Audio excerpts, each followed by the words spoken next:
Lastly, I don't know whether you have any information on the apprehension or arrest of some native doctors, which includes Akwokoko, Tiwarake, Eke Hit, and Orange Jesus. Are they in police custody? Are you guys aware of what's going on with them?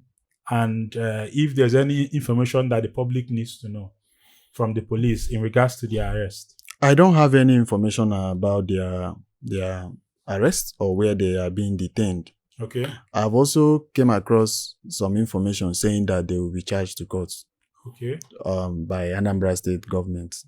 Okay. But the truth be said that some of these, because of the climb, or rather the states and what has happened in the past, I believe that is what the information before the state government, that is what informed the clampdown on most of these native doctors. And it is still under the umbrella of Udogachi. Yes. You understand? And if you see the operatives of this Udogachi, you will see that for you to be an operative of Udogachi, first, you must be an Anambarian and you must come from a particular community in Anambra. So it is not strangers that are doing this. It is people that have actually know the activities of most of these people, and people that can actually stand and say, no, these people are bad. Let's take away Nigerian police from this picture now. It is still an Anambarian standing up to say that no, because of what we have known, what we know about these people, that they need to face the law. And Anambra State government have provide necessary laws that when you go contrary to it, you have to face the music. So I think it's in that regard that Yes. I don't have any information on yes, I can't talk authoritatively on it because it's still the part of the Operation Udogachi on the part of Anambra State government and in the Anambra to read out these criminal elements which they believe that are fueling the security concerns we have here. So it is in that regard that I can say that if it's for good, fine. Let's go for it. As people that are also charged with addressing criminal matters in Anambra State, do you think that native doctors and some of these traditional stuffs contribute to insecurity in the state? There is part of our laws that says criminal charm. Oh. Trial by ordeal. Oh. You understand? And it's a criminal offense. So, and I think it's in that regard that Anambra State government keyed into what Anambra State Police Command and as an institution is doing to also take a step ahead or forward to make sure that they move it forward to make sure that these people that on the platform of maybe native doctor, as the case may be, do it well. I also saw a call of some native doctor coming to register to Anambra State government, which I don't know the platform they are registering for them to identify with the state government and say what they are doing. State government. So what you have to know is that there is no direct process to solve insecurity. It is as a result of if you bring your idea, I bring my idea, and another person brings his idea. We'll put it together and review it. The one who test will test. The one who test the one who will not test will leave it, so that we will know the one that will actually work or we improve on what we are doing. Which I believe that Anambra State government, noting the fact of trial by ordeal and criminal charm, which is they know that is an offense, took a step ahead in making sure that by the launch of Operation Udogachi, there should be a clampdown on most of these native doctors to grill them on some of their activities. Thank you very much. SP Tochukwu Ikenga, thanks for coming. How do police improve on on rapid response. Just like you said, people have a rapid response squad. But some of us know that sometimes if you call police before they come, it take a while. Is there any number, just like we have in the Western world, 911 or so, that if people call before you know it, police would actually respond to it? How do you guys improve on responding to matters immediately? And is there anything like a call number that when you call, police responds to you immediately, urgently? Okay. Let me start by saying that we have on many times published numbers of our strategic officers. We have occasionally also sent out. Why I use occasionally is because at times there will be change on a particular DPO or area command. Yes. As the case may be. Push out numbers of these strategic officers for a quicker response.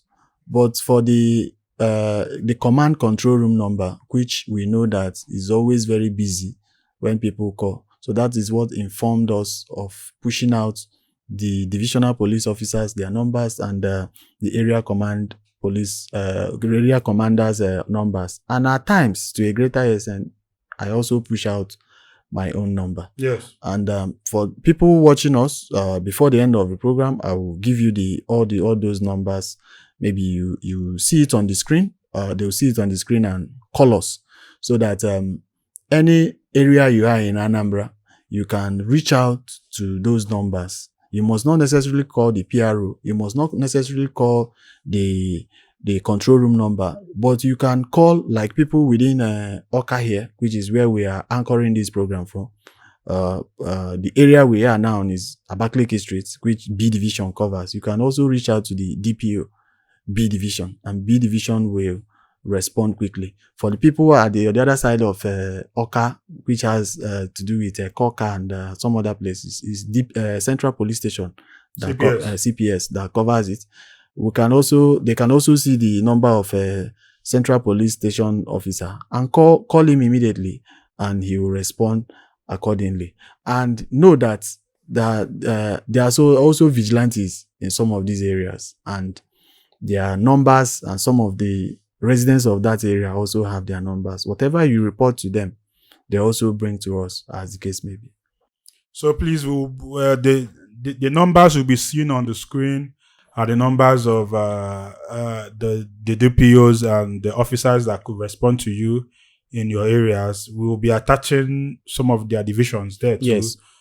So that you would know where you are covered. So what you would do as a citizen is to know which police outfit covers your own area, so that you will not be at Ekoka and be calling B Division. You know that you will be at Ekoka, you should be calling CPS. If you are in Onitsha, you should be calling Elan Town, or calling people that are even CPS Onitsha. CPS Onitsha. Fege. Yes. Or as the case may be. Yes. So try to also do your own homework, so that you know the people that should be responding to you. SP Tochukwu Ikenga, it's bail free or not? Bail, is it free or not? This question has been asked many times, and at times when I want to respond to it, I always want to use an example of something I will talk about to explain it. Why do I say that? Is because if bail is actually free, there are some conditions attached to it, and those conditions doesn't make it free, because in as much as we have administrative bail, we have court bail, there are also some conditions attached to it. That condition is for you to know that someone of reputable character will come and stand in for you on the particular crime, or rather complaint police is investigating. So you see that in that nature, you understand that it is not free. Because if it's free, they can always say, okay, go and come back. You understand? There will not be something to hold on to in terms of being free. Then also, if bail is free, there will be no complaint, because police giving you bail doesn't mean that the case have ended, but it is a discretionary way and part of what we call alternative dispute resolution, to know, depending on the complaint, to know that, for you to know that what you did is actually wrong, so that they can give you an opportunity to go and maybe think and come back and say that, yes, I have actually changed. But I know the context of why you are asking me Is bail financially free? Yes, that is why I say that I will explain and also tell you that I know the reason why you are asking that. You see, inducing a policeman, the person giving a policeman money and the policeman receiving, both of them are culpable. So, and because of our climb, people always feel that you should give, you understand, in terms of trying to secure or do something that will make the police see you as friendly. Let me tell you, no matter how much you give a policeman and you commit a crime, you must go in for it. So bail is free, but people always induce police to make them to do otherwise. Because if that case is called upon, a higher authority calls upon that, and they review it and they found out that the policeman did otherwise, no matter the bail he give you, which you say is free or is not free, it will be revoked and you will go in for it. So for me, bail is free, but there are some conditions attached to it. SP, what will actually lead to people that stay in the police cell for maybe 1 week, 1 month? You could be arrested and detained. You still enter and see somebody, an inmate that have stayed there for 2 months. You know, judging with fundamental human rights that people shouldn't be detained longer than particular. Yes. So what will make an inmate stay as long as the law required that the person should stay? One, which is the most fundamental, is the nature of the offense.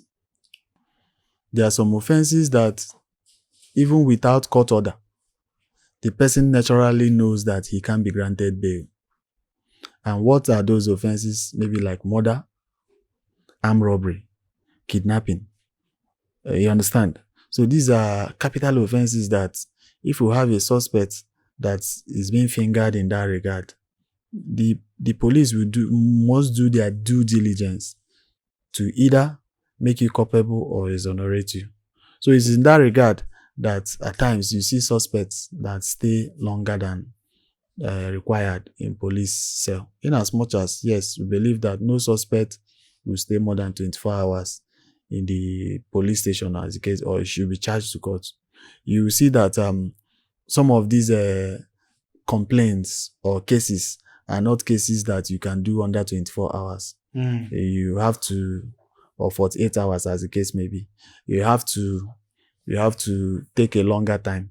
So in doing it, you can't allow that suspect, depending on his or her level of involvement, to be out there. So that's why at times when you see people in cell, they stay longer. But when you see them in cell, they are always sober, because now they are constrained of their movements. What the police determine when they eat, police determine when they go to toilet. They have restrictions. So that's what it is expected of every human being. You will see them, they will be sober. But don't pity them. Most of them are very, very criminally minded.